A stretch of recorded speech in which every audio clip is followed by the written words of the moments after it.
চুঁচুড়া মা শারদা সাহিত্য আসরের প্রথম পত্রিকা প্রকাশ ও কবি সম্মেলন অনুষ্ঠিত হলো চুঁচুড়া বিদ্যাভবন উচ্চ বিদ্যালয়ে। সাহিত্য আলোচনা ও কবিকণ্ঠে কবিতা পাঠ, গুণীজন সম্বর্ধনা ও আর্থিকভাবে পিছিয়ে পড়া মানুষের প্রতি সাহায্যের হাত বাড়িয়ে দেওয়া ছিল এই অনুষ্ঠানের মূল উদ্দেশ্য। মা শারদার প্রতিকৃতিতে পুষ্পার্ঘ, মাল্যদান এবং প্রদীপ প্রজ্বলনের মাধ্যমে অনুষ্ঠানের সূচনা করেন হুগলি জেলার বিশ্ব হিন্দু পরিষদের সেক্রেটারি আদিত্য মহাশয়। বিভিন্ন প্রান্ত থেকে আসা কবি বন্ধুরা তাদের স্বরচিত কবিতা পরিবেশন করেন। সম্পাদিকা শান্তনা সাহারায় জানান, তার এই ক্ষুদ্র প্রচেষ্টার মাধ্যমে বাংলা সাহিত্যের ধারাকে আরও মানুষের কাছে পৌঁছে দিতে চান তারা। অনুষ্ঠানে মঞ্চ আলোড়িত করেন খাদ্য সরবরাহ দপ্তরের এআই অর্ণব দত্ত, সাহিত্যিক সহদেব দলুই, সাংস্কৃতিক মঞ্চে অধ্যক্ষ চন্দ্রচূড় গোস্বামী ও অনামিকা মণ্ডল প্রমুখ বিশিষ্ট ব্যক্তিবর্গগণ। হচ্ছে প্রকৃত মানুষ, প্রকৃত যদি হয়ে যায় তার মধ্যে আসক্তি কোনোদিনই থাকতে পারে না। এবং আমরা সমাজে বিভিন্ন জায়গায় যে অঘটনগুলো দেখছি সেগুলো একটা প্রকৃত সুস্থ মানুষের কাজ নয়, সেটা আসরিক প্রবৃত্তি। প্রকৃত মানুষ হওয়া যে হতে পারবে সেই প্রকৃত নারীকে সম্মান দিতে পারবে।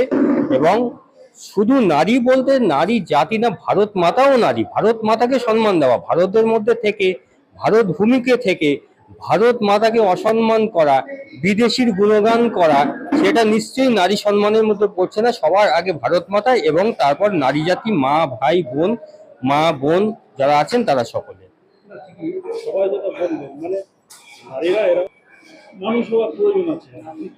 অবশ্যই তার মধ্যে সচেতন হওয়া দরকার যে এটা আমাদের যে উত্তরসূরি যারা আছে অভিভাবকদের, তাদেরকে হওয়া উচিত। কারণ নারীদের মধ্যে যে একটা নতুন একটা প্রজন্ম দেখা যাচ্ছে উচ্ছৃঙ্খল, প্রকাশ্যে ধূমপান করা, স্বল্প পোশাকে বেরিয়ে পড়া এবং এই ধরনের এইসব কথা বলতে গেলেই বলবে যে এটা আমাদের ব্যক্তিগত স্বাধীনতার উপর হস্তক্ষেপ। কিন্তু হস্তক্ষেপের ব্যাপার না, শালীনতা। একটা আমাদের নিজস্ব সংস্কৃতি আছে, সভ্যতা আছে, আমাদের একটা নিজস্ব ডিসিপ্লিন আছে, একটা শালীনতা আছে, সেটা আমাদেরকে অবশ্যই ফলো করা দরকার। এবং যে কাজটা করবে বাড়ির অভিভাবকেরা। আমি একটা কবি সম্মেলনের আয়োজন করেছি। এখানে অনেক দূর দূর থেকে কবিরা এসছেন, কোচবিহার থেকে এসছেন, মেদিনীপুর থেকে এসছেন, বোলপুর থেকে এসছেন, নবদ্বীপ থেকে এসছেন, আরো জায়গা থেকে এসছেন ওনারা। আমি খুব খুশি যে ওনারা এসছেন এবং আনন্দ পেয়েছেন। এটার জন্য আমি খুব আপ্লুত, যাতে প্রত্যেক বছর করতে পারি। তার মধ্যে কিছু দুস্থদের হাতে একটু সামান্য কিছু তুলে দিতে পেরেছি, এর জন্য আমি আরো খুশি। আর এবার বাদবাকি কতটা কি সাফল্য হলো সে কবিরাই বলবেন, যে কবিরা এসছেন। তবে আমি করতে পেরেছি, এটা মনের আশা ছিল, অনেকদিন করতে পেরেছি এবং প্রতি বছর চেষ্টা করব বছরে একটা করে আমি এই সংকলন প্রকাশ করতে। এবং নিজের একক বইও আমার বেরিয়েছে, একক বইও আরো বার করার চেষ্টা করব। নমস্কার, আমরা আজকে মা শারদা সাহিত্য বাসর করছি এবং কবিদের নিয়ে আমরা একটা অনুষ্ঠান করছি। প্রত্যেক কবির লেখা আমরা এখানে পাঠ করছি বা ওনাদের পড়ার সুযোগ দেওয়া হচ্ছে। আমি এই মা শারদা সাহিত্য বাসরের এক সদস্যা, আমার নাম শোভা দাস। আমরা চাইছি এর মাধ্যমে বাচ্চারা অনেক পড়াশোনা করুক বা কবিতা পড়ুক বা আমাদের যে সমাজ একটু এগিয়ে চলুক। আর এখানে এই সাহিত্য আসর থাকতে পেরে আমি খুবই গর্বিত এবং আমরা চেষ্টা করছি আরো সমাজকে এগিয়ে নিয়ে যাওয়া। আপনাদের সহযোগিতার হাত যদি আমাদের সঙ্গে থাকে আমরা নিশ্চয়ই পারবো আরো এগিয়ে যেতে। নমস্কার। ভীষণই ভালো।